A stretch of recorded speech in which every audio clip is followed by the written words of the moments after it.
Welcome to another edition of the Rap Soul Podcast. I am your host, 12 Kyle. Again, this is the Rap Soul Podcast. This is the intersection where we have discussions about artists and music from R&B, hip hop, rap, and soul music from the 80s, 90s, and the 2000s. This is the best music podcast that you've never heard until right now. Again, thanks again for checking in with the Rap Soul Podcast. If you're watching on YouTube, thank you for watching. We definitely appreciate it. All right, on this episode, we're going to keep it real simple. You see the title, Who Won the Beef?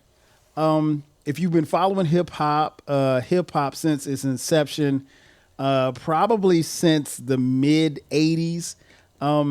Well, let me go back. Hip-hop has always been about competition, right?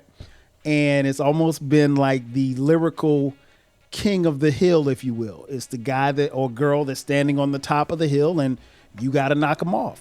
So it's always been a competitive sport. But over the years, hip-hop beefs have festered. Unfortunately, some have gotten violent. Some have turned deadly. And some beefs happen and we probably didn't know that there really was a beef, but there was a beef. And so on this episode, we're just going to keep it real simple. We're going to talk about who won these particular beefs. As you can't see on YouTube, I have a co-host. My guest today is no stranger to the show. He is one half of Pod and Saved Our Marriage. A good friend of the show. He's been on the 12 Kyle podcast several times. My man, 30 grand King Jerm is in the building. Jerm, what up? What's going on, 12 Kyle? Thank you for having me on the Rap Soul Podcast. It's always a pleasure to be in the green room of one of 12 Kyle podcast. He has the most delicious hors d'oeuvres. I mean, listen, the little cookies he got are to die for. But thank you for having me, man. I appreciate it. Man, listen, we were on the phone today and we were talking about another podcast that we were going to do. And I was like, and I mentioned a beef and you was like, no, they didn't win that beef. And I was like, yes, they did. And it just got me to thinking. I was like, so you said, well, hey, that's a show right there. You was like talking about who won a particular beef. And I was like, all right, cool. And since we were already recording tonight, I was like, you know what? Scratch that. Let's not do that one. Let's do this beef thing because I am interested to hear who you thought. And King Jerm is a huge hip hop fan. Yes. So Jerm, I've got a list, and I mean a long list of hip hop beefs. We'll go through the list. We'll get about halfway through, and then we'll take a commercial break, and then we'll come back and finish the other half. But I wanted to know from you, like who won these particular beefs. Now, the great thing about this is that Jerm will be answering these off on the fly. He doesn't know which beefs I'm going to talk about, or ask him about. But Jerm, if there are beefs that that I bring up that you've never heard about or don't know about, we can pass or what have you like that. Okay. So you ready to get into it, man? Hey, man, let's get into it, man. All right. And these are in no particular order, so they're going to really be all over the place. There may be some beefs from the 2000s. Hell, there definitely going to be some beefs from the 80s. So the first beef, I'll be honest, Jerm, I didn't really know that it was a beef, but according to hip hoppers, there was a beef at some point in time between Drake and Puff Daddy. Oh, wow. Are you familiar with that beef? I heard about a incident between these two, but I didn't know it was beef to where there was bars thrown back and forth with each other. And see, here's the thing. Some of these beefs, there weren't bars thrown or punches thrown, but there was just some words. So this beef, I think there was some type of altercation or something in a club. I don't necessarily know that there were any lyrics thrown between these two gentlemen, but your opinion, who the little bit that you know, who won the beef between Drake and Puff? Well, one is free and one is locked up, so I'm going with Drake won that battle right there. So give me Drake in that battle. You know what, man? I gotta agree. I don't necessarily know that Drake is gonna win a lot of beefs, but right now, at the time of this recording, he's a free man. He's, probably not in the best of spirits, but he is a free man. Puff, I'll be honest, Jerm, I don't think Puff's getting out of jail. I think Puff is, he's going to do a stretch. He's going to do a stretch. And here's the funny, well, not the funny thing, but if you follow the podcast, one of the first episodes I did was talk about the United States versus Puff Daddy. What's interesting is that Puff's case isn't even like I don't even know when his case is supposed to come up. So like he's literally just sitting in a Manhattan jail. So it's gonna be a while. Yes. The next beef, Soulja Boy versus Ice-T. You remember that one, Jerm? I do. Now on the surface, it doesn't look fair, but I do remember this, Jerm, and there was kind of like a war of words. I don't necessarily know if there were any bars, but yeah, who won between Ice-T and Soulja Boy? I gotta go with Big Draco, Soulja Boy. Got to. I mean, cause it's like people play with Soulja Boy name and they don't understand the importance of what he brings to the game and what he's done. He's a pioneer and he should be treated as such. We might not, look at his offering as something major, but it was something major what he did. So I got Big Draco in that one. Ice-T won that beef, man. Ice-T told Soulja Boy to shut the hell up, and that was enough. Nah, he gotta do better than that. Yeah, I'm taking Ice-T in that beef. So look, now we've got some of the preliminaries out the way. We can talk a little bit about some beefs where there was actually some bars. Eminem versus Cannabis. Do you remember that beef? Yes. Yeah, there were some words back and forth between Can I Bust and Marshall Mathers. So in that beef, Jerm, who you got? This is like that Spider-Man meme where Spider-Man was like looking at himself, because if Cannabis was white, he'd be Eminem, and if Eminem was black, he'd be Cannabis. So I'm gonna have to go with Marshall in this one, man. Even though it was I begrudgingly say Marshall. I'm gonna go with Marshall. Okay. So let me back up a little bit. So you think that Eminem, if he were black, he would be Cannabis, so he would not be as popular as he is now? Absolutely not. He would not be as popular. And he said it so himself in the song. He said, let's do the math. If I was black, I would have sold half. Like, he said that for himself. So why are we... I'm not going to argue with the man. Okay. You know what? I really can't disagree. I mean, and I think Eminem is an incredible MC. I don't have him ranked as high as some people have him on some of these lists, but Cannabis is a great MC too. I think I vaguely remember this one, but I'm gonna give it to M because I think in a battle, if they were going back and forth bar for bar, I think Eminem probably wins. Next up, two guys who really don't really rap like that. But they waged a nice little beef, at least for a short period of time in the early 90s. One, Luke Skywalker versus Dr. Dre. Who you got in that beef? I've got to go with Dr. Dre. Dr. Dre had a lot of help in his battle. It wasn't even... What help did Dre have in his battle? It was a youngster named Snoop Doggy Dogg coming on in his prime.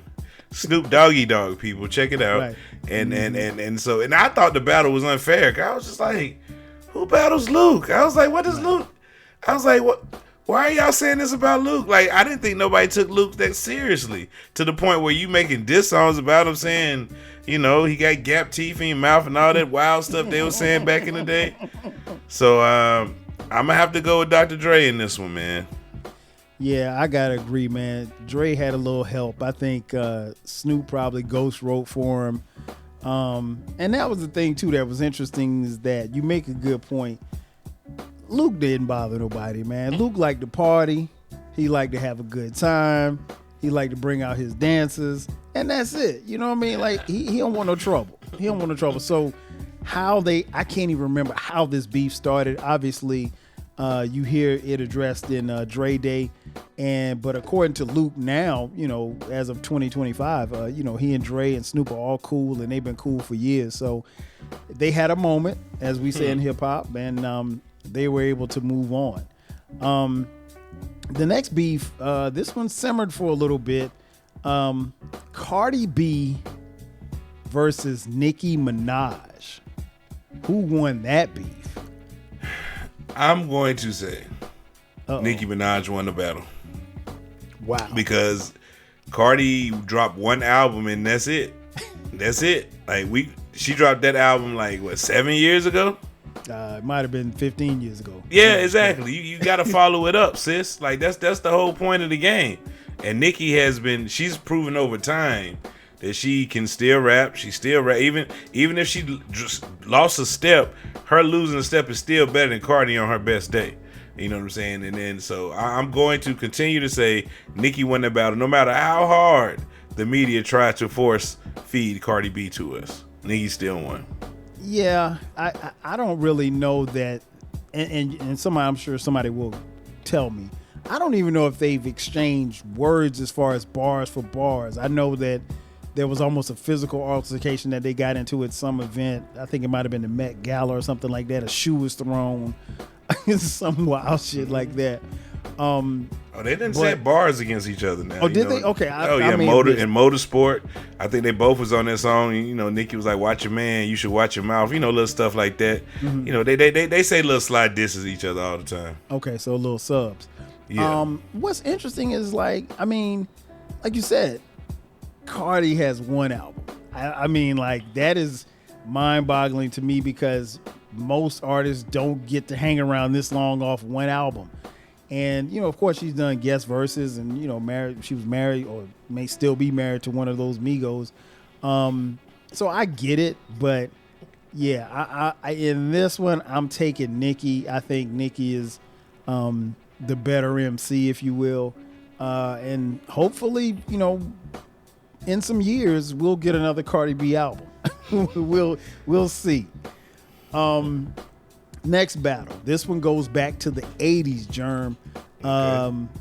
Marley Marl, member of the Juice Crew, versus KRS-One. Who you got? I got to go with the Blastmaster in this one. Just because. So was he dissing and the bridge is over? Well, you know what? I probably, instead of saying Marley Marl, I probably, and not even saying, let me rephrase that. Instead of saying Marley Marl and the Juice Crew, let's go to MC Shan and KRS-One, because that's probably more fitting.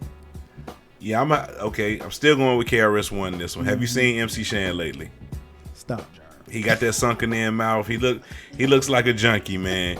KRS-One, you can say what you want to about his nose, but the man still got it. He still can rap. You might not want to hear what he's saying, but that man can rap. So I'm still going with KRS-One because when the bridge is over, way tougher than the bridge. You know what I'm saying? Because, you come out with the bridge and everybody loving it. And listen to Shan on that verse. Yeah, you did all right. But when you hit the first couple drops of the bridge is over, that's one of those beats that, it's iconic. Mm-hmm. And so I still got to go with KRS-One in that one. Yeah, I agree. I said that back then, and I still say that to this day. And what's always interesting, and KRS-One always talks about this, or at least he did many years ago, is that he would not have had a career had Shan not ever responded to him. Mm-hmm. And Shan could have easily walked away or taken KRS-One's diss and said, man, I don't even know who you are. Because at that particular time, Shan was a recording artist. KRS-One, I think, if I'm not mistaken, was still living in a homeless shelter. He was somebody who was really just grinding, and that's where he met Scott LaRock, because I think Scott LaRock was a counselor at the homeless shelter where he lived. And their friendship kind of took off from there. But yeah, if he never responded, what'd you say? So look at that hunger, a homeless rapper. Nobody's hungrier than him. If Shan never responds, nothing ever happens. But KRS-One, he did respond, and the rest is history. So yeah, I'm not even going to talk about how Shan looks, but I'm taking KRS-One all day, every day. Twice on Sunday. Yes, sir. Next beef. This one was the late 80s, early 90s. This was early 90s. Ice Cube versus NWA. Who you got and why? Well, I got to go with Ice Cube on this one because, hold on, I got a cough. All right. Man has business calls. No, I had a cough. I had to cough. Oh, okay. I didn't thought you want said call coming in. Oh, no. I was about to say business hours, but I mean, I know you make money, Listen, man, my daughter had a recital tonight. They said 12 Cal. I got to do the 12 Cal show, go to my daughter's recital. I said, she could be okay. You know what I'm saying? Like when 12 Cal called, you shift around your schedule. But getting back to what we were saying, Ice Cube, hands down, he took on a whole group and murdered them. I mean, if I'm writing all the raps anyway, what y'all gonna do without me? I'm writing all the raps, so I'm about to fire up some real fire shit for y'all. So Ice Cube, hands down, he took on all of them and made one of the most scathing diss songs in hip hop history. So it's Ice Cube, shadow of doubt. Yeah, I would agree. I think, what's really interesting is that Ice Cube was the heartbeat of NWA. And I mean, like, no Vaseline, there was never a response to that. I mean, yeah, they tried, but I mean, there was really no response to it. And if NWA, if their response was, or their reaction was like how we saw it in the movie Straight Outta Compton, that makes it even funnier because, like, I can only imagine them sitting around and playing that because, like, No Vaseline was, in my opinion, I think it's the greatest diss record in hip hop history. But yeah, there was nothing they could do. And like you said, he wrote for them. So I mean, I don't think he wrote for Ren, but he wrote for everybody else in the group. So it's like, what y'all gonna do? I don't care what there's no coming back for you. No whatsoever. We can't write a diss song back to you because we didn't write our own song. So now exactly. Next beef. This beef was more about business than it was any bars going back and forth. This beef was between a father and a son, quote unquote. Birdman versus Lil Wayne. Who you got in that beef?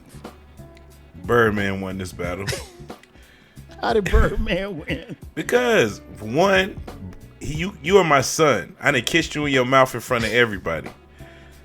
I done did bad. I put you in a bad. I put you in a bad contract. Everybody knows that Jay-Z had to come get you out of your tax burden. What do? You run back to me anyway. You're still under my wing.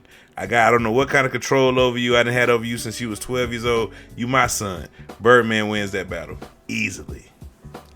Yeah, as much as I hate to admit it, because Birdman is not a lyricist or anything like that. If it came down to something lyrical, then of course I'm taking Lil Wayne all day. But yeah, I mean, it's well documented how Wayne was, in over his head as far as his money was concerned. And to be honest, Jerm, I still think there may be a case that Birdman still owes Wayne some money somewhere. I'm sure he does.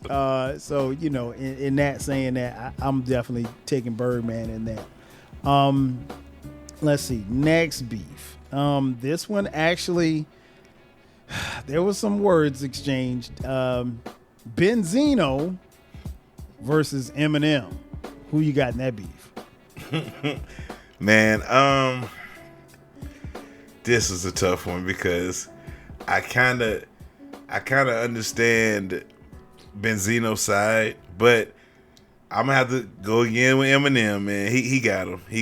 I mean, even though Benzino released some tapes of Eminem saying some horrible things about black women, I mean that's when I'm trying to, I don't want to say he won the battle by the scandal or the what's that that Examiner type mail or whatever, the TMZ style battle, but he fought back. But as far as Eminem, when he did the little song, the Marshall Mathers song, XXL, okay, now I hope you're out. Maybe your magazine don't have that much trouble to sell, so I'm going Eminem again. Yeah, I got to go with Eminem. I've never been a fan of Benzino or his music, but I will say this much: the thing that I liked about this particular beef is that Benzino stepped his rap game up, and I think Eminem kind of dropped his down. I don't think M was on his A game when he was battling Benzino. Maybe Benzino had him off his square because he was coming with facts and he was coming with tapes and all kind of stuff like that, but these were some of Eminem's worst battle bars, if you will. All right, let's go old school, West Coast. MC Eiht and DJ Quik. Who won that battle? Oh, man. Now, this was Young Jerm, Experiment West Coast. Okay. I am biased to MC Eiht because that was Compton Most Wanted, We Come Strapped. That album right there was one of my favorite albums. So I'm going to say MC Eiht won that battle just because that's who I gravitated to after the battle. Mm-hmm. So I'm going to say MC Eiht won. Nah, man, I got to go with Quik. He said the G, what he said, the 8, no, he said we can't call you MC Eiht because the G ain't in you. Yeah. Or something like, I'm paraphrasing, but yeah. That bar right there, I think Quik got him. That was another one where guys from same areas, gangs, hoods, sets. I mean, like it could have really spilt over into it was in the streets. But yeah, I'm taking Quik, man, and I love MC Eiht too. Compton's Most Wanted got a lot of play in my tape deck back in the day. Next up, one guy who's been, you'll see he's going to appear on this list quite a few times. 50 Cent versus Ricky Rose, Rick Ross. Who won that beef? I'm still say this still a draw because they're still battling to this day. Like this beef is not over. Like I don't think we can call a winner in this fight until, I'm gonna have to say the jury's still out on this battle because they're still going at it. You know what? For this one, I'm going to give it to Rick Ross. And the reason why I'm going to give it to Rick Ross is because 50 Cent was able to troll Rick Ross. He was able to expose Rick Ross to a lot of people who did not know that Rick Ross was a CO. That was very damaging. It was, but was it? I mean, think about it. If I'm sitting here spitting these dope, man, Coke boy rhymes, and all of a sudden, because they weren't even saying he was a CO, they said he was a cop, Officer Ricky. Ricky. That was the little thing, and so it was like people wasn't even, they was getting caught up in the like, no, I'm not a cop, I'm a correctional officer. People was like, nah, you was a cop, and I'm just like, it's not the same, like so. But it was funny, but yeah, that was damaging.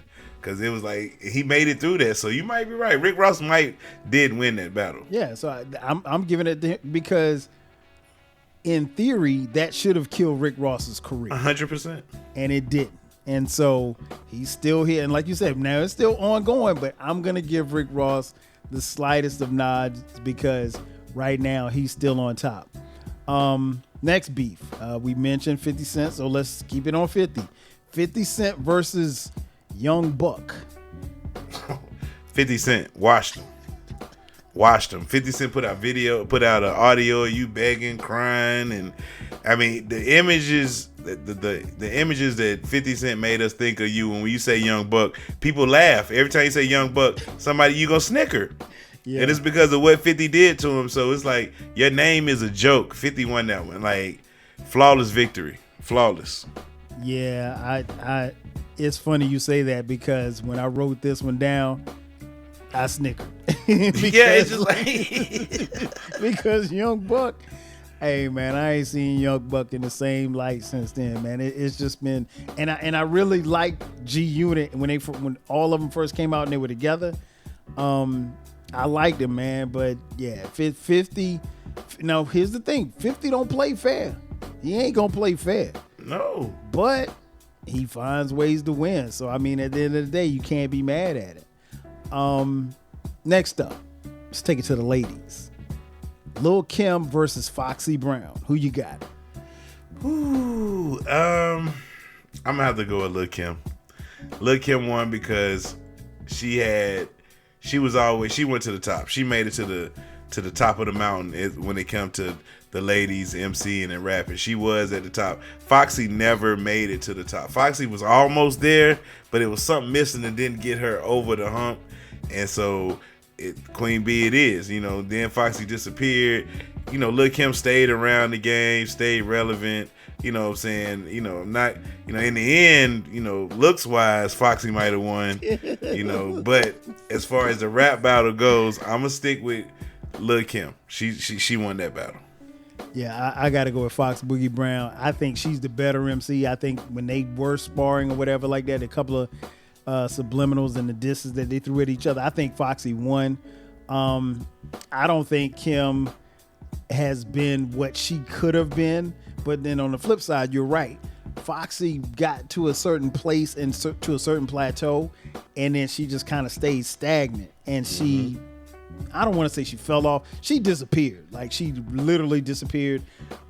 Even to the point now, I don't even know in 2025 if Foxy's still making music. She could be. I just haven't heard anything in a while. Neither has Foxy. So yeah, I'm going with Foxy. Let's go back to the 80s and the early 90s. Kool Mobb Deep versus LL Cool J. Who you got in that battle? Now, I was a youngin' when this would happen. Okay. But I understood what was going on. And I knew, like, LL had said something in the first song. I don't know the name of the song because I was, like I said, a youngin'. But I know when Kool Mobb Deep came back with the Wild Wild West, I knew how my uncles and them was acting. Like, they were just like, oh, like LL in trouble. Like, LL in trouble. So I was just like, you know, at that time, LL was my favorite rapper in the world. Okay. You know what I'm saying? And so I was nervous. But then LL came back, delivered, made what sent Kool Mobb Deep to Atlanta wearing a crisscross jacket like Martin said. LL won that battle. Yeah, I think Jack the Ripper probably for me put him over the top.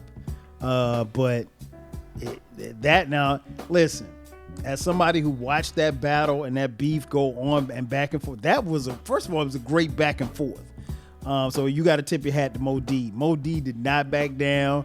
He called LL out on some of the stuff he was saying and all the stuff he was doing, like licking his lips and being in interviews saying, you know what I'm saying, you know what I'm saying, know what I'm saying, like 50,000 times. He hit LL on his intellect. Mobb Deep always talked about the fact that he graduated from college and LL was like a high school dropout or some shit. Like, so Mobb Deep, he played to the crowd. I think, okay, this is what I'll say, Jerm.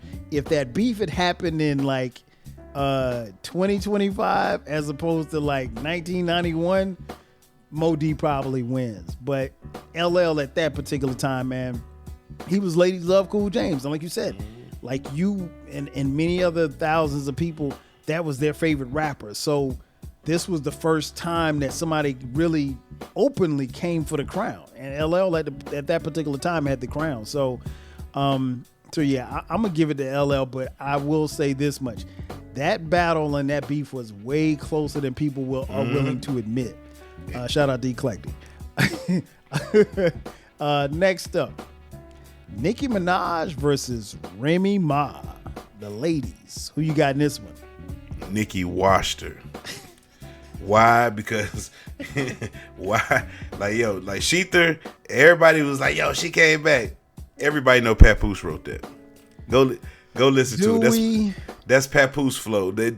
Remy don't even rap like that. She ain't rap like that since then. She ain't never rapped like that before then. So Papoose wrote Sheether. Then another one. Did Remy ever drop an album? Did she? I mean, what? I think she did. Let me. Let's look. Because I don't think Remy dropped the album either. And if she did, that's a shame because it must ain't do nothing. I don't think she just got that first album that won There's Something About Remy. I think that's the only one she got. And then, so if that's the case, discography, yeah, she's got a couple of albums. She dropped one in. Oh, she's got a few. Not a lot. What's the name of them? Just give me some names. A couple of EPs. I'm Around. That was in 2014. Remy on the Rocks. That was in 2015. None of these no albums. Play-Doh Plomo. That was 2017. I've heard of none of these. She dropped an EP. No, I was about to say she dropped an EP. That was one single with Fat Joe, and that was last year. She's had a couple albums. Okay, all right. But we know Nicki has been moving. Nicki is still hurt, so Nicki wins this one, running away, high stepping. But does that give you a victory just because you're putting out music? I mean, if you didn't stop my career, I stopped yours. Like, you know, and then it's so funny. It's like in the women's game, it's like they gotta find somebody that's, can you take down Nicki? Are you the one to take down Nicki? It's like everybody. It's like she like fucking like Sir Lancelot over there or something. Like everybody so you gotta go through her to make it to the top. So I gotta go with Nicki again. Well, here's the thing. I'm not gonna give Nicki credit just for putting out albums because, you know. And here's the thing. You also have to remember, and I don't have the timeline in my head, but I do know Remy stopped recording at one point in time because she had a baby, and wasn't Papoose locked up or something like that? No, she was locked up. But she was locked up. So she came out and she did a thing. I love Sheether, so I'm giving this to Remy. Wow. I'm giving this to Remy. Next up, let's take it to the South. The king of the South, T.I. versus Flip. Come on. This is another one of those where it got the bullying at one point. Like it got to the point where when T.I. shot that video where he went to Cloverland and was asking people in Flip hood, do they know who Flip is? And they was in his own hood, and it got to the point where I felt bad for Flip. He even went to Scarface. He said, Scarface. And Scarface was like, yo, I don't even know who dude is. And dude was like, well, Scarface still the king in my eyes, at least in my eyes, no matter. And it's like his heart, his soul was so broken. And then when Tip dropped down with the King, the mixtape with DJ Drama, and then he popped up at the birthday bash when everybody thought he was still locked up. Man, come on. He outclassed him. He out-rapped him. He out-swagged him. T.I., hands down, the king. Yeah, man. I mean, I'm from, y'all know I live here in Atlanta. It wasn't a fair fight. And I think it got to a point where T.I. knew he had Flip on the ground, and he just commenced to keep punching him. And it was like, come on, man, leave him alone, man. Let him go, stall him out. And man, Flip was just down. And I don't even know that Flip was ready or built for what that beef was gonna be. But they eventually squashed it or whatever like that. So that was cool. Next up, the two people that we talked about that actually led to this idea of this podcast, Drake versus Pusha T. Well, I'm gonna have to say Drake won this battle. Why did Drake win the battle? I know y'all think like, no, Pusha T rapped it. He did, but it was the whole point of Drake was his muse. Drake, you know what I'm saying? But Drake made him rap one of his best albums he ever rapped in his life. You know what I'm saying? That man dropped Daytona, which was a masterpiece. Drake did that. Drake is the reason why he got his creative juices flowing. Like and made a name. Like, but then after that, he ain't did nothing since. We ain't heard nothing from Pusha since Daytona. Do he need Drake the boy to say something to him again? I got the boy right now. In these rap battles, I got the boy 2-0 already. No, you bugging. Listen. That beef, in my opinion, it was a really good beef, and it was one that we saw brewing. But and Drake is lucky that he's as popular as he is because he's a pop star, not a rapper. Because the picture in blackface really should have got Drake out of the paint. Long gone out of the paint because it was AI. No, it wasn't. That seems to be something on brand that Drake would do. Paint his face black for some white folk, for some attention. But I digress. But no, Pusha T. obliterated Drake. That beef was really, I liked it. I think it was close at the beginning, but when Pusha T dropped that last song, it was a wrap. He was done.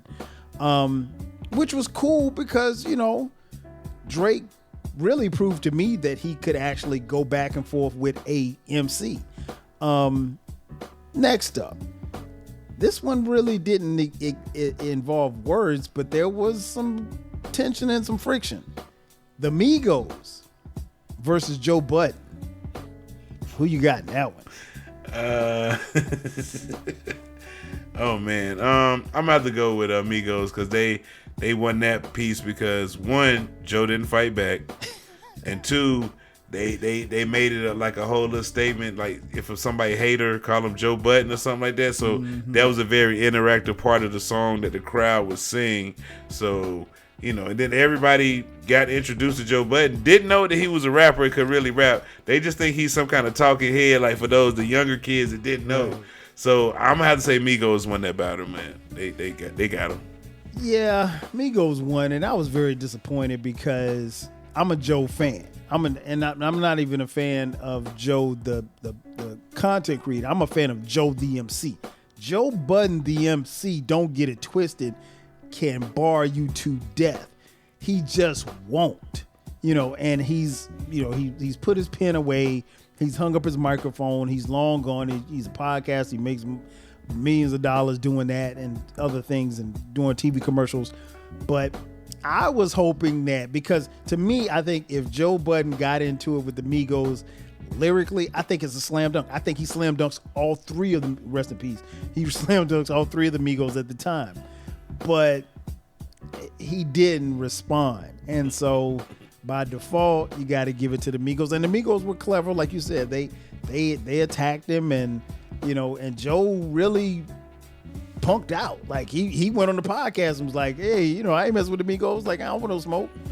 And it was just like, come on, Joe, man, you've battled. Like, you've battled and talked about Jay-Z and Drake and all of these other people. And maybe it could have been Jerm that he understood that they weren't MCs and they were rappers, and he was, and who knows, it could have been, and this theory has been thrown out, is that he had hung up the mic for so long, he probably didn't really know if he still had what it took to get in that square circle and dance.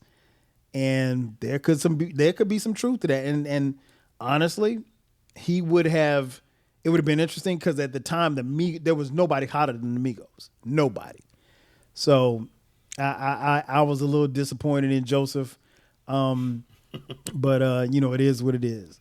Right now we got to take a quick commercial break, and on the other side of the break, I've got a few more for King Jerm to see who won these beefs. Sit tight, we'll be back in just a second. And just like that, we are back. Once again, it's your boy 12 Kyle. This is the Rap Soul Podcast, and we are talking about who won the beef. I got my man King Jerm in the building from Pod and Saved Our Marriage. Before the break, we went through a bunch of beefs in hip hop, and we've got a few more, and so far so good. Jerm is, he hadn't said anything outrageous yet. So let's keep it moving. Let's go to the 80s. Jerm, you might have been a little bit too young for this one, but UTFO versus Roxanne Shante. Who won that beef? Funny you should say that. We were just having a discussion about this the other day, and if I'm going to say who won this battle, I'm about to go with Roxanne Shante because she built a career off this one song. Like, she still got a job now off this one song. Because did she ever drop an album? Yeah, she did. But the thing about it was, I want to say that album came like 2 or 3 years after her Heat. So she had this single, and this single buzzed for like the better part of a year and a half, 2 years, and then it was like over 50 different responses and stuff like that. So every other day there was somebody coming out with a Roxanne Shante disc, and Roxanne, it was the Roxanne. They called it the Roxanne Wars. And so imagine dropping a single, and I want to say she was 14 or 15 at the time. 14 or 15, yes. So she drops that. She's in high school. and she's battling, and she's got this name. She is the hottest name on the streets, if you will. And her record label fumbles it, and she doesn't come out with an album until like 2 or 3 years later. By that time, I'll be in Jerm, I may have heard that album twice. There was honestly, there's not really much I remember about it. Like, it was nothing where I had to be like, where I was like, yo, I gotta hear this again. I know I didn't buy the tape, so there you go. So I will agree with you. I mean, at the time of this recording, Roxanne Shante just won a Grammy for the Lifetime Achievement Award or something like that. She's clearly built a career off of the Roxanne Wars and her, and rightfully so. I mean, she is a pioneer. Don't get it twisted. She was not a one-hit wonder, but that song propelled her to the top. So I'm definitely gonna go Roxanne. All right, next up, what you all want to know: Drake versus Kendrick Lamar. Who you got? Well, I mean, if we really keeping score here, if you look at the facts, Drake did inspire Kendrick to having the best season, if you want to look at it, of his career. Like, his MVP season is thanks to Drake. It's thanks to Drake. And now the only problem is, can the follow up to this, can he keep this momentum, or does he go back into his hole and it like a hermit? If he goes back in his hole like a hermit, I'm gonna say Drake won. But if he stays outside like he is now, I'm gonna say Kendrick won. So my answer today is Kendrick. But it could change in 6 months if he goes back into that hole and the boy comes back out. It's like, I told y'all, that's not y'all hero. He's not gonna lead y'all to the land, to the promised land. I am the boy. You know what? That's a fair answer. I thought you were going to say the wrong answer, but that's a fair answer. Kendrick won, and we all know, and I don't have to go into a whole bunch of detail as to how and why he won. I will say this much, given the fact that, and I tweeted this last night after the Super Bowl halftime show, this completes his victory lap. From the time that these beef started, this particular beef started, and they started going back and forth with the diss records. Kendrick won that, obviously. He won with the GNX album, the album that we didn't know anything about, that came, sold crazy, and won all of these awards. Then he swept the Grammys, which never happens. I mean, 5 Grammys, winning Song of the Year. Rap songs never win Song of the Year. They're usually up for Song of the Year, but never win. So he does that, performs at the Grammys. Sorry, Miss Jackson. I mean, yeah, that was one, but that's about it. Without looking it up. And so, having done the Super Bowl halftime show, he's completed the victory. I mean, so like at this point, the only thing left is he has to obviously tour. He and SZA are going on tour this summer. But outside of that, now what happens after that, it's remains to be seen. We were talking earlier, and like I said, at this point, I don't need to hear anything else from Kendrick as far as Drake is concerned. And as far as Drake is concerned, I don't need to hear anything else from Kendrick. They've had that moment. Time to move on. I think Kendrick is going to go back to doing what he does. He's dropped the album. He's going to wait 3 more years. He'll drop another album. He can't do that now. He can't do that. Why not? He got too many new fans that's going to expect this type of music from him. and the casual Kendrick fan and the traditional Kendrick fan are going to have a problem. They're going to clash. Because they're going to be like, hey, I need another Not Like Us bop, man. He's going to be like, no, I'm about to tell you about my situation with my next door neighbor, how we grew up playing basketball, and then one day he got shot, and he's going to go into a whole story, and they're going to be like, nah, we want to hear that bop.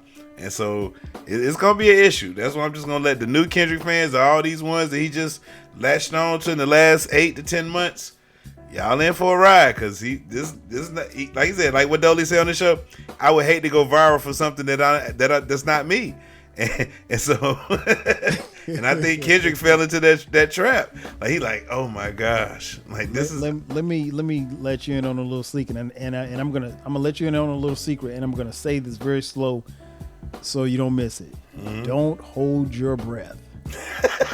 Kendrick Lamar is gonna keep doing what he's been doing since Section 80. I've been a fan since Section 80. This is on brand with what he has done all before. He will give you an album. He'll probably drop a couple of songs here and there, but he'll give you an album. He'll tour the album. He's gonna take 2 or 3 years off. That's one of the things I love about Kendrick is that he reminds me so much of the old school hip hop artists. No, this is what you get. And I remember, and I think you and I talked about it. You know, we kept hearing about once GNX came out. Oh, you kept hearing some of these, like you said, some of these new Kendrick fans. Oh, he's gonna have another album out before the Super Bowl. No, he's not. He just gave you 14 songs. He's not giving you nothing else. This isn't. He doesn't operate from that formula. He's not cut from that cloth. He is cut from the old school cloth where you get the album, you're going to enjoy the album, eat the album, dine on this because and savor your food because there won't be another album for another 3, maybe 4 years. And honestly, that's how it's supposed to be. You're not supposed to, as an artist, you're not supposed to put out music at that kind of volume and that clip. We saw Wayne do it with the mixtapes and everything like that. And that was when Wayne was at his hottest. And some will say that kind of burned him out and burned his fans out as well because they came to expect the music in such a quick return that they never really appreciated. So you have to kind of go back. But yeah, don't hold your breath. To the new Kendrick fans, don't hold your breath. He's gonna stick to the same formula he's been sticking to. Oh, this one's a good one. 50 Cent versus Ja Rule. Who you got? Well, according to the stories that I've heard, they've had physical altercations, yes, along with rap. Now, at one point in time, matter of fact, I'm just gonna go ahead and state I got Ja Rule as the winner of my beef because one, Ja Rule, really? he got because one, Ja Rule lost because of public opinion. He didn't lose because of the music. He lost because we were tired of seeing Ja Rule winning. We was tired of seeing Ja Rule cancel my eyes, just singing and all on the radio. We was tired. It was fatigue. We were just sick of Ja Rule, and 50 came with something new, and we ran to it. We didn't even know that 50 did the same thing that he accused Ja Rule of doing. He was like, oh, I'm getting tired of y'all. And then he started singing in his music. He started taking his shirt off, making the love songs to the lady. You stole Ja Rule's style. And then going to the physical altercations, I heard that 50 got stabbed by Ja Rule and his associates. I heard that they got into a fight in Atlanta and Ja Rule won this fight. So I'm going with Ja Rule because to this day, he is still a thorn in 50's side. Like he can't stand him, and so he must have did something to make 50 hate him that much. So I'm going with Ja Rule. I cannot say that you're wrong in anything that you said, but 50 won the beef because he got Ja out the paint. But now, to your point, everything that you said was true. We were tired of Ja, and you know, to be honest, Jerm, I don't even know if we were tired of Ja. But when 50 came and he was so hot, he let us know, like, hey, he made us question Ja. And we literally got Ja out of here. And 50 turned around and did everything that he criticized Ja for. Singing on the hooks, you know, doing this, doing that, being in the videos, you know, stealing the New York sound. What you saying? When they rapped over the Hail Mary beat, when they had everybody rapping on that, then they had Eminem dissing Ja, Busta was dissing Ja. I'm like, why is all these dudes dissing Ja? Like, it was just like a pile on. I was just like, hold on now, what? Now Eminem, you ain't never said nothing about nobody. Right. Now you want to go with Ja? 50 is his man though. Exactly, but I was like, you know, Ja punch you in your face. You know what I'm saying? You know better than this, but you was all hyped up. So I ain't like the way everybody was piling up on Ja. So I'm gonna say Ja won that battle because it took so many people to take him down, man. Well, you know what, man. Like I said, I can't say that what you're saying isn't true. They, you know, 50 did all of that, but I still got to give 50 credit because even though Ja isn't making music, 50 isn't either. I mean, obviously he's turned to something else as far as the business is concerned. Ja's business didn't really go that way, but yeah, I got 50 in that. How about this one from the 90s? Jadakiss versus Beanie Siegel. Who you got in that beef? I was hoping this was one of the ones that didn't make your list, because this is one of my favorite battles, because they were going back and forth. Like, I mean, you would get a new mixtape, your partner hit you up like, yo, bro, you heard that new disc? Oh, hey, they spun it back. Oh, dude, Beanie got one, because I think when Beanie rapped over Knock Yourself Out, no, no, what's that? Put your hands up. Nah, that beat over there, doom, doom, doom, doom, doom. That one, and then when Jada came back rapping over that, was that the disco beat? He said, "Oh my God, I'm gonna go with a wash on this one, man. Okay. I'm gonna take the old fence ride away out. I'm gonna say this one was a wash, because it was just like, it was a battle where it was like a stalemate. Like both of them was taking scars, and nobody had the clear advantage. Like, he might have a clear advantage this week. C might come back with something he took, then D Block and them may say something got him. So I'm gonna go, it was a stalemate, man. So I'm gonna say it was just a draw, man. Yeah, I will agree on this one, Jerm. You took the words right out of my mouth, man. I think it's this one for me was tough, because I love Beans, man. That was my guy, still is. And Jada, man, Jada was just so raw. So I was a fan at the time. I was a big fan of both, and I really didn't like the fact that they were going at each other. But it was like you said, you hear a tape, you hear a song on a mixtape, and you're like, oh, Jada got him. And then you hear Beans come back, you're like, oh, Beans got him. I couldn't really decide. Even if we weren't doing this podcast, I would say it was a flip of the coin. It literally, to me, was a flip of the coin. Next up, Lil Wayne versus Pusha T. Who you got in that one? I'm gonna have to go with I give Pusha T this win, because Wayne really didn't want too much smoke for Pusha T, because all he said was fuck Pusha T and anybody that's with him. That's all he pretty much said. And then he got him on Mr. Me Too. He kind of styled on Wayne, and so I'm gonna go Pusha T. Wayne did kind of steal their style, a little bit. Wayne blended a whole bunch of people's styles into his making of his greatest rapper alive claim. I'm glad you said that publicly. Yes. Because there's a lot of people that don't believe that, but no, he did. Yeah. He merged a lot of different flavors into who he became. I agree, man. I got to go with Pusha T. I really don't know that Wayne. I don't know that he wanted that battle. I don't know that he did. I think he talked a good talk, but Pusha T was somebody that you got to go to war with those words, and you got to pick up that pen, and you can't get on there and talk about how high you get or how many girls you got. you got to go smoke for smoke, and I don't think Wayne was ready for that. Let's take it to the A. T.I. versus Luda. Who you got? Oh man, as much as I am a T.I. fan, I gotta say Luda got him on this one. Because when he said, hey, your beef ain't legit, so please stay the T.I.P. I was just like, dang. That nigga said, I'm a monster in this game. I mean, that whole verse, I don't care. The way it was, you heard his verse first. Hey, that's just the game. That's just how the game go. So, yeah, Ludacris won that one. He won that battle in that singular version. Yeah, man. I got to go with Luda, too. And what was interesting was I remember just being here.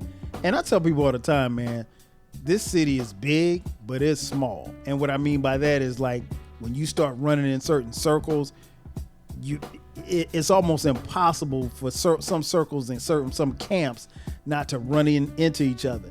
And you never know when something's going to spill out into the streets. Now, luckily, it never got to that, but Luda's camp and T.I.'s camp, they were going to bump into each other at some point, at some spot, somewhere. It could have been at a house party, could have been at a club, it could have been at a bar, it could have been at a restaurant. So we were kind of worried about that. We weren't worried about those two getting into it, but like the crews. Mm-hmm. But yeah, Luda got him with that, man. I don't think, and I'll be honest, I was a little disappointed because I thought T.I. had something for him, and T.I. could not respond. I mean, T.I. was kind of riding off the Flip thing, but Flip ain't Ludacris, man. Yeah, sure wasn't. He is not Ludacris. I mean, he's not Flip, and the thing is, like, people don't really understand. Like, Ludacris got bars, regardless of whether or not you think he's corny or not, or you think he can rap. He can rap. So, he's never mentioned as far as like the all-time greats, and I get that part of it. But at the end of the day, I got him over T.I. Drake versus Meek Mill. Once again, the boy with another win. This was the original diss song, club song. Like, first time, like, dang, they playing a diss song at the club, man. This is crazy. And Poe Meek Mill ain't been the same since, man. Ever since Drake damn parted that motherfucking scalp, he ain't been the same, bruh. And so Drake win this one, the boy, again. Yeah, when he went back to back, and Jerm, I'm not even a fan of Drake's music, but when he went back to back, I was like, oh my gosh, he got him. Because I thought when it first came, when they first started battle, I was like, man, Meek gonna tear him up. And I was just like, when I heard Meek's response, I was like, oh no, Drake is gonna win this. And then Drake was able to get back in the booth and drop another song before Meek could even respond. Man, and what he said, is that a world tour or your girl tour? Your girl's tour. I was like, yo, I don't know who wrote that for him, but the sweatshop of writers. Listen, I got to give Drake his props, man. Drizzy did his thing on that. Oh yeah, classic. So by my count, the boy is like 2-1 or 3-1 in rap battles. Well, he lost to Pusha T and he lost to Kendrick, so he's 1-2 to me. Right, the boy, you might as well call him the child, because he ain't winning. This was another street one too. Gucci Mane versus Jeezy. Well, I first heard the song called So Icy came out, right? Mm-hmm. Then they fell out. They fell out. So then Jeezy come out with this scathing diss record called Stay Strapped. And when he dropped this song, I was like, bruh, there's no way Gucci Mane come back for this. He's done. Put the dirt on him. He's finished. We're never going to hear from Gucci Mane again. Mm-hmm. Then the shooting happens. Mm-hmm. Then all the criminal cases, all this, and Gucci Mane comes back, and the streets love him. I mean, I never would have thought it happened, but it happened. Gucci Mane, he was resurrected. He was the realest rapper alive. He still didn't get any better rapping was another reason. Right. He was still saying the same little. Man, I can't even recite it. That's how bad it was. Gucci wins this battle over Jeezy. I mean, hands down. Yeah, man, I gotta agree. One, like you said, it spilled into the streets. Unfortunately, young man lost his life. Pookie Low. Yo, listen, I don't know if we talked about this. That versus battle, man, I thought somebody was gonna die that night, man. Hey, now you heard Jeezy. I tell you what. Yeah. I mean, it's like 5 minutes into we smoking on that Pookie Low tonight. I was like, oh my gosh, is he serious? They said I put your boy in the dirt. I said, ooh, shoot. I was like, yo, there's no way they get out of Magic City. And what's funny is, like, if you're familiar with downtown Atlanta, where Magic City is, there's literally the police station is literally a block away. Fulton County police station. I was like, man, they gotta have all of Fulton County out there making sure that those brothers get out of that place and everybody go to their different wherever they going, because it was. I just thought listen. I wasn't even there. I was watching from my home and I felt uncomfortable. So I can only imagine the participants in Magic City that night of the verses between Jeezy and Gucci Mane. But yeah, I give it to Gucci Mane. I think I give it to Gucci because I think Gucci was able to come through this battle, and like you say, he ain't the best rapper, but he was able to go to jail, rebrand himself, and still like he's still this. I mean, like Jeezy Street, Gucci Street, but they're two different type streets, and I think like ultimately in this city, I think like Gucci Mane is like a cult hero. He always will be.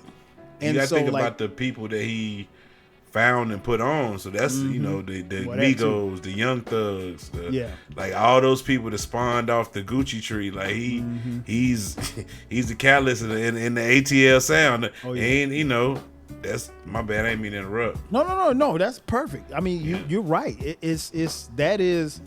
I think that's a part of his legacy, and people don't talk about it enough. And you know, regardless of whether or not you like Gucci Mane as a rapper. You know, his that part of his, like you said, his tree can't be denied. Let's see. Ice Cube versus Common Sense.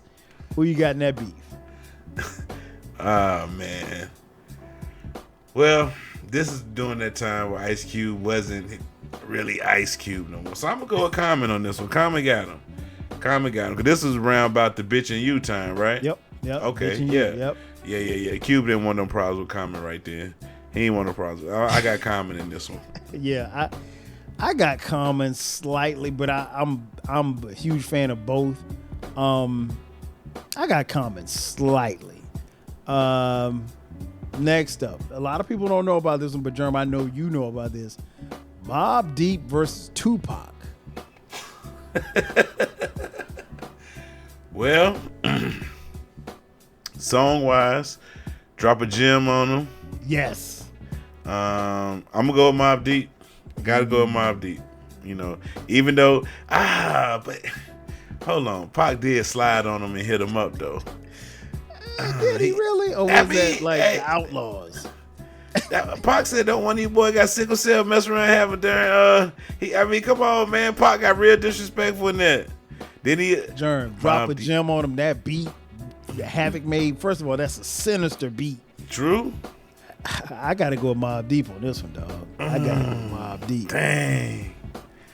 Yeah, I mean, it's tough. That was tough. That was had the whole New York State aiming at your face. Like, I mean, that's just, man. But Pac, yeah, I'm going Mobb Deep. I'm sticking with Mobb Deep. Yeah, I mean, and you know what was wild though, and I took some points away from Mobb Deep for this because they drop a gem on him after Pac was dead. Like, so it was in bad taste. Like, even the disses that, you know, Biggie had for Pac on Life After Death, you know, they bleeped him out or he had to go re-record him because it was just, I mean, you can't diss a dead man. I mean, that's just in bad taste. Now this next beef, I don't even know if, I know that they don't like each other. I don't even know if they've had words on wax. 50 versus Fat Joe. What you got on that one? Oh man, that was Piggy Bank and all that one. Oh, yo, I forgot about that. Wow. Yeah, my money goes into my. I'm gonna go with 51 that one, man. I got 52. He got Fat Joe with that one. He got Fat Joe with that one. Hey, you know what, man? 50. He's won quite a few of these. I don't think we've said he's lost any. I said Ja Rule got him. Oh yeah, Ja Rule. Okay. What about 50 versus Game? I'm gonna go with Hurricane Game on that one. Cause Game stood up on his own. Cause 50 was supposed to come through and crush Game, and we were supposed to see. I think 50 thought that he was just like, oh, this newcomer, I'm finna crush him, get him out the way. Nobody knows him. But Game's ability to rap kept him in the battle, and it made people see like, oh. So then Game did what, you know, Joe Budden and them do. Oh, you do it. I'm gonna do 100 bars and running, 200 bars and running, right. 300 bars and running, 400 bars and running. He just like, he oversaturated 50. He's like, oh, I'm about to leave this nigga alone. All he want to do is rap, man. I ain't gonna fuck with him, man. You know what I'm saying? So I'm gonna say Game got 50. Yeah, I'm gonna give this one to Game. I think Game probably is one of the few people that just really, at that particular time, he had nothing to lose.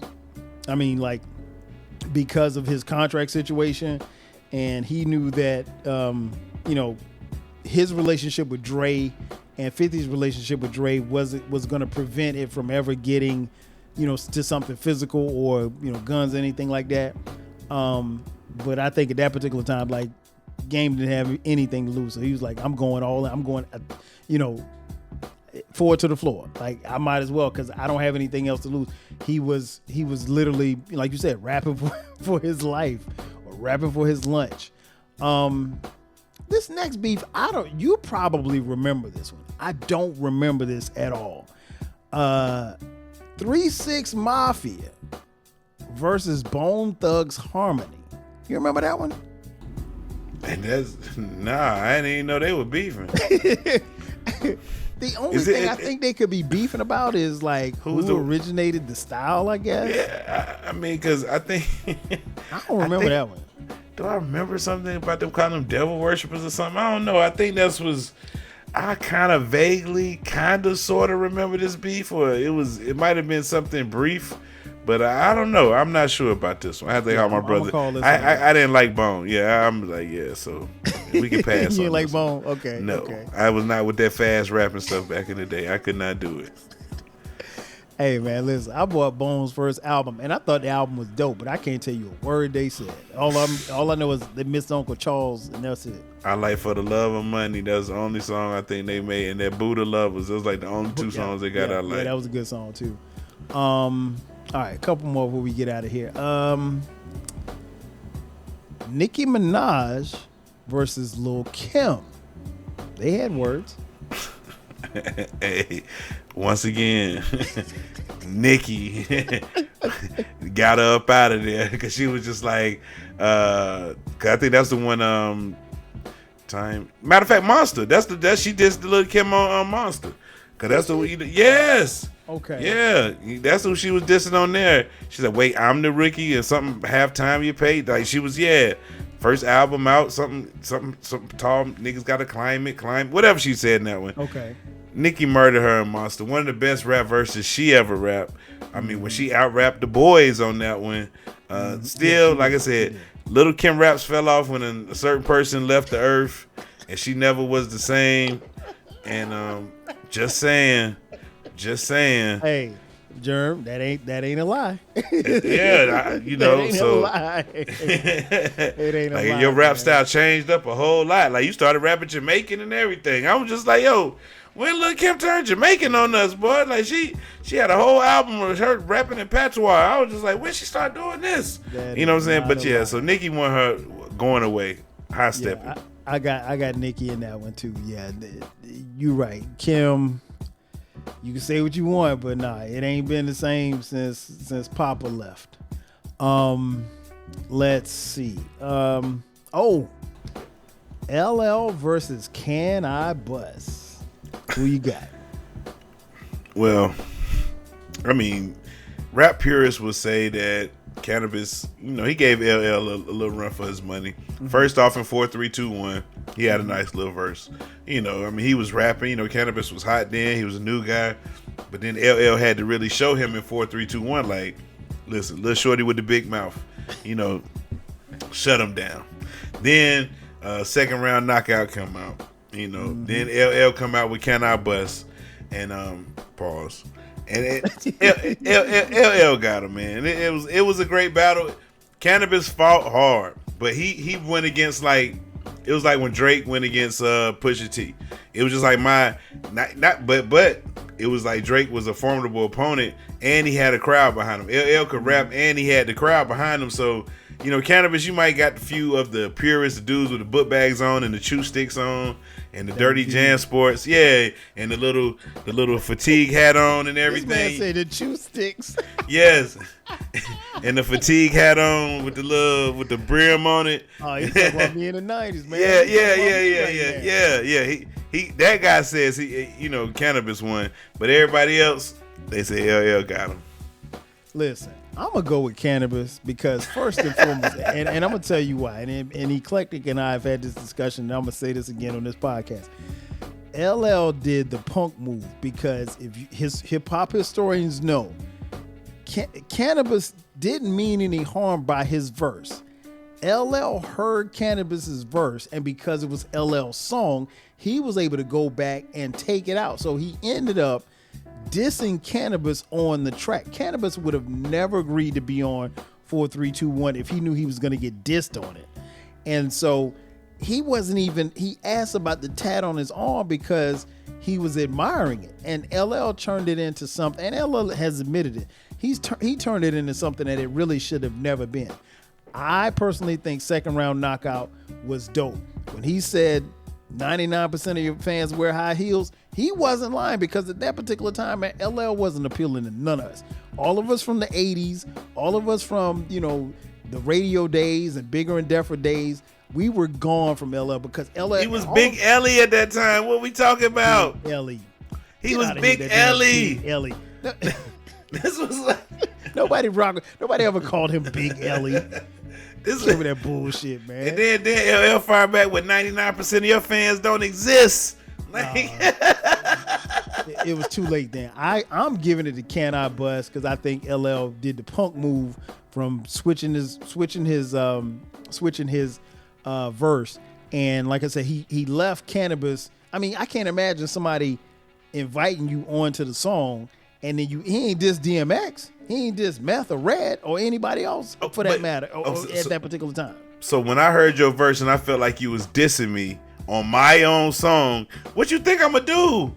Like, so you don't understand. Like, I hear what you saying, and I know the backstory. You like, oh, okay, you asked about the mic on my arm, and then in the song you said you gonna rip it off with my head with the crown still attached to it and all this stuff, and you know I got a crown on the microphone. Man, come on. So it's just you just so happened to ask me about it. You rapped about this song and said you was gonna rip it off my arm and everything like this.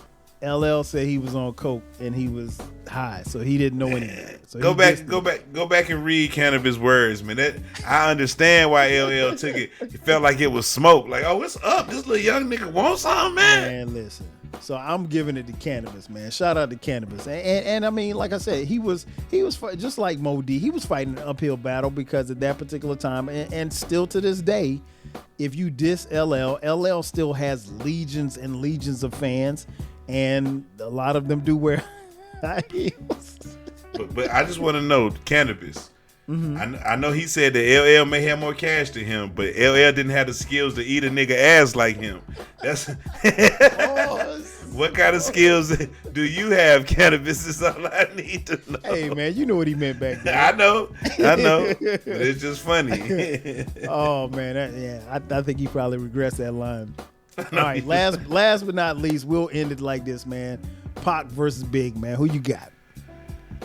Man. This was a battle of two contrasting styles. Mm-hmm. This is like watching a boxing match of two left-handed fighters. The fights was just, it ain't right because one was a realist and another one was like a storyteller, fantasy rapper. And then, they never really, like, one side, like, Pac just, like, dissed everybody. Like, Pac went nuclear. Big threw, like, real subliminal jabs and, like, he ain't really want no parts of the fight. So I'm going to say Pac won this one, man. As many Pac Biggie fans, Biggie arguments, everybody knows, yes, Biggie is a way better rapper, more talented. He might be one of the most skillful rappers of all time. I mean, he was way ahead of his time. He lost his life at 24 or 25, and he was that far ahead of his peers. You know what I'm saying? Where, like, he didn't even get to his prime. Like, he still was raw, untapped, you know what I'm saying? Like, he didn't even get to that part. So, but as far as the beef goes, Pac hit him with too many songs. Like, it was just too much. Like, and then Pac was scathing, like, yo, I hate you. Like, it was on some, like, you were just like, wow. Like, you were scared to have these two jokers in a room because, I mean, we saw shots fly, everything. Like, this, it was not a safe time to be on either side of these camps during that time. So, and Pac was the reason behind that. So Pac won this one hands down. Yeah, I you know what, I couldn't have said it better. You're talking about two contrasting styles, and it wasn't a fair fight, I don't think, because you had probably one of the most, well, I ain't gonna say one, probably the most influential rapper of all time, who really became even more influential once he left. and then you have one of the best lyricists that we've ever seen and heard in Big. I think as far as song for song, and I still say this and I say this all the time, if Hit 'Em Up had been one verse by Tupac, it probably is the greatest diss record ever. But when them outlaw dudes got on there, the value of the song went down. Them dudes is terrible.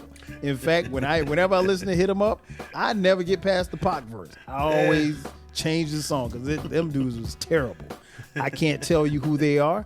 But I will say this much, and again, something I mentioned a little earlier, I didn't like the fact that Big took shots at Pac on Life After Death when he wasn't here to defend himself.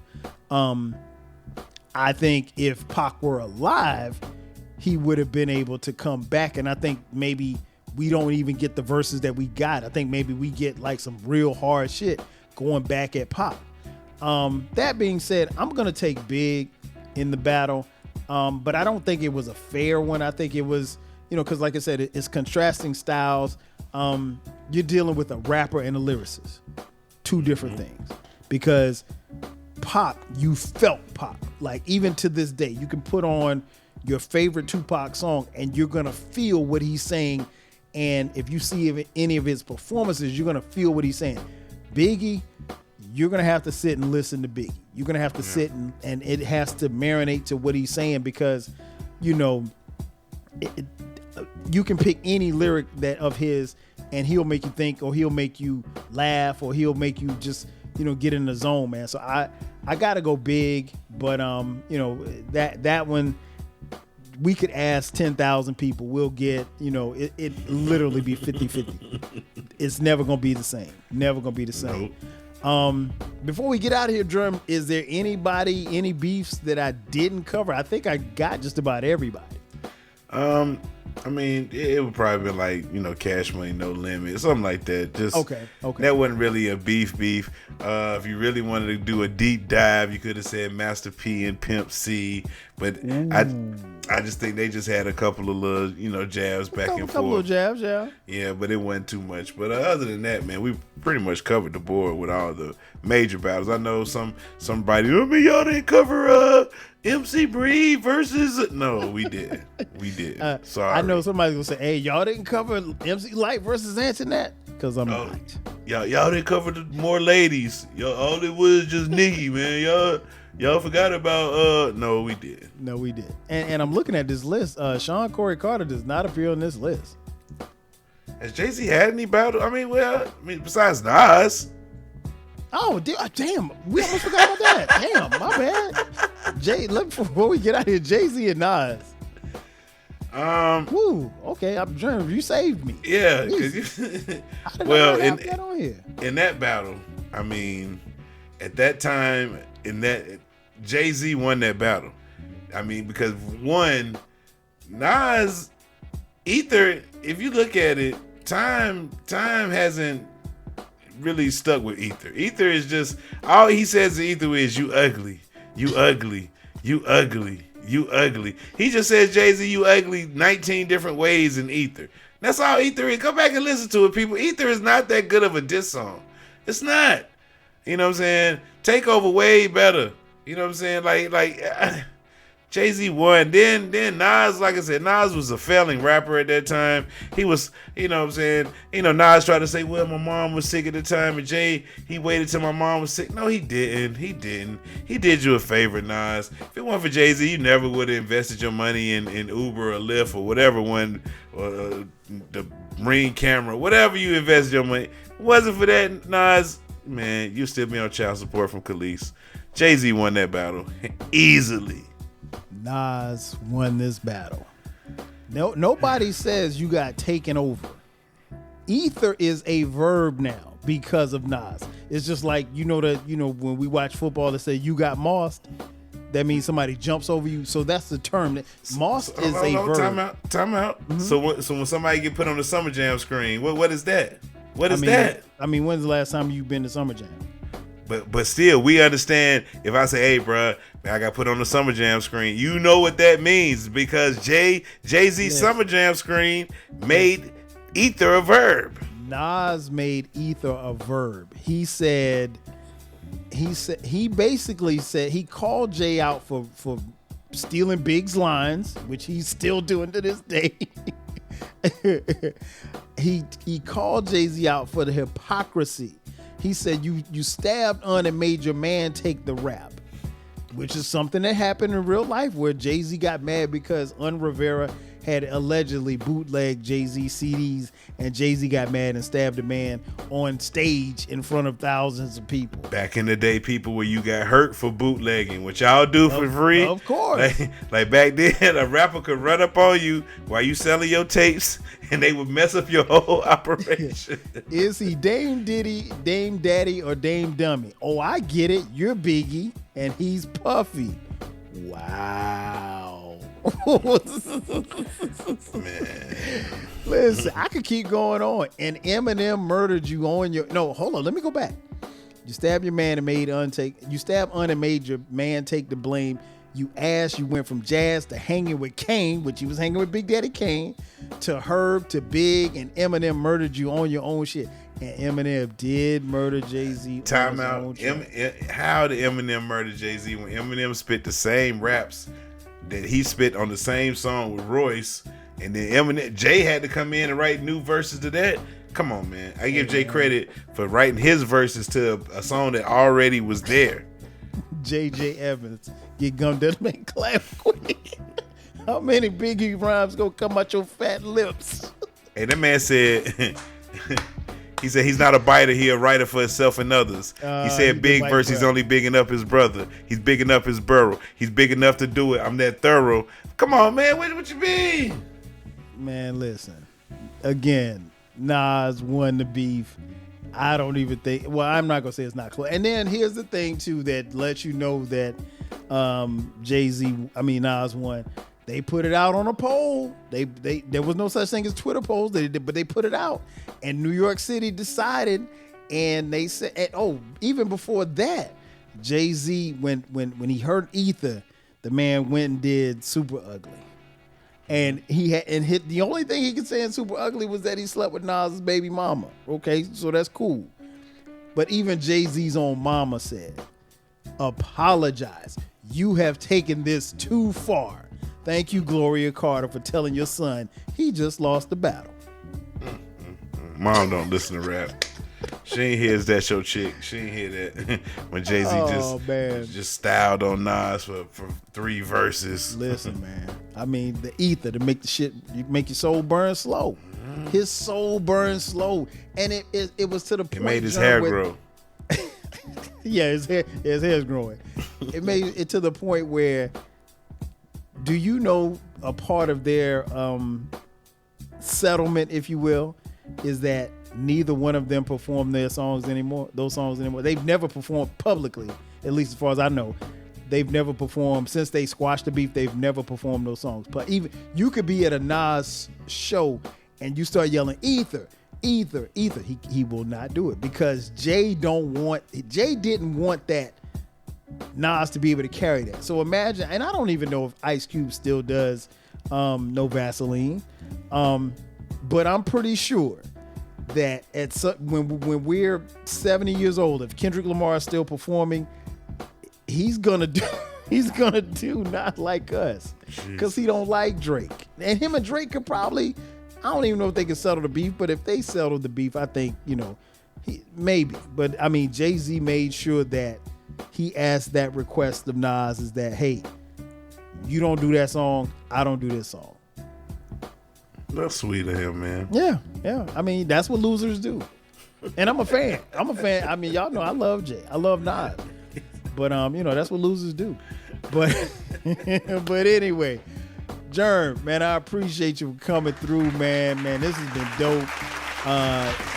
Listen, I don't always come up with great ideas, man, but this brother right here, he came up with the idea earlier today when we were on the phone. And when I started looking for the cover art, I was like, after we got off the phone, I started making the cover art because that's what I always do. Anytime I get an idea, I make cover art. That way I know that I'm going to do that episode. And I was like, man, we could scratch what we were going to talk about. We could do this tonight. So again, Jerm, man, thank you for coming through, man. Before you get out of here, man, tell folks where they can find you at, man. Man, first of all, 12 Cal, thank you again for sharing your platform with me. If anybody want to check us out, man, you can check me and my wife out every Friday. We do a show called Pod and Saved Our Marriage. Well, me and my wife, we entertain and explain how podcasting has saved our marriage. Because it really has, you know what I'm saying? So you can find us on the Twitters at Pod and Saved, on Instagram at Pod and Saved Our Marriage. And like I said, every Friday on all DSPs, Pod and Saved Our Marriage is out there. For sure. Y'all make sure y'all check this brother out. One of my favorite podcasts to listen to. I'm not just saying that because he's here. It's like clockwork every Friday. I'm checking him out. And pure comedy. For like an hour and 20 minutes, you're going to get pure a great conversation between a husband and wife. And sometimes I worry for his safety based on some of the things he says on the podcast. But she ain't killed him yet. So that's where you guys can find them. You know where to find me right here, the Rap Soul Podcast. We drop new episodes every Monday at midnight. From time to time, we may start dropping bonus episodes. We'll see. We're kicking around the idea. Don't forget about the flagship station, the 12 Kyle Podcast. We drop new episodes every Thursday at midnight. And from time to time, we drop bonus episodes on Sundays. You can find the Rap Soul Podcast wherever you get your podcasts. We're on all streaming platforms. You can follow us on social media at Rap Soul Podcast on Twitter X, Blue Sky, Threads, Facebook, Instagram, as well as TikTok. And if you want to contribute financially, we don't have a lot of money over here like Jerm. You can hit us up on Cash App, $TWELVEKYLE. Again, that's going to do it for us. So for my man, King Jerm from Pod and Saved Our Marriage, I am your boy, 12 Kyle, and this has been another edition of the Rap Soul Podcast. We'll catch you guys next time. 5,000. Cheers.